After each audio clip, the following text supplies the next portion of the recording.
Let's get to CBS 4 Next Weather Chief Meteorologist and Hurricane Specialist Ivan Cabrera, who is standing by with another expert.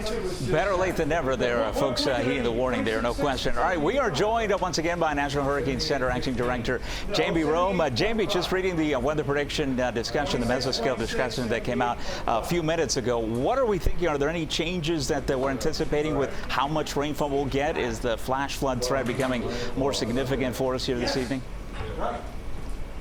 Yeah, I think, it's going to be a long night with Nicole spreading on shore some of these rain bands, but we've got the NOAA hurricane aircraft in there now, and indications are it's become a hurricane. We're sort of punching this up as we speak to get it out, get the advisory out, but all indications are it's become a hurricane and it made landfall here in the northwest Bahamas. All right, so officially now, Nicole, a hurricane, 75-mile-an-hour winds. Is that what we're thinking when you put the advisory out? Yeah, we're still working it up, but for now, we'll have it out here in another minute or so.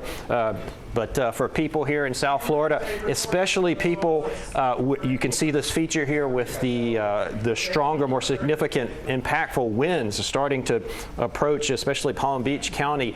You really got to get where you want to be for the night and kind of stay there. What are some of the wind gusts that we're expecting, Jamie, with those bands as they come in, particularly for Broward County, Miami-Dade, and the Keys for the rest of this evening? Are we looking at anything above tropical storm force? Not necessarily in Broward. You can see the bottom edge of the impactful winds. As long as it maintains the current heading, Broward would sort of just miss the stronger winds, but still, have potential for tropical storm force winds and especially in gusts. So we're really thinking about Palm Beach northward for the more impactful winds. Miami-Dade, not going to be a pleasant night in terms of wind and gusty winds, but I think Miami-Dade is going to miss the bulk of this one, thankfully. I feel like I should be talking to you in August to September here. It's just incredible.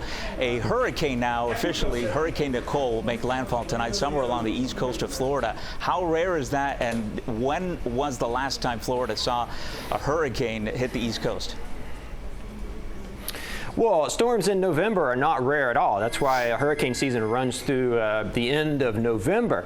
But typically these form out over water and are more of a threat to marine and shipping. To have one impact land is a bit unusual, but it's not unusual to have a system form this late.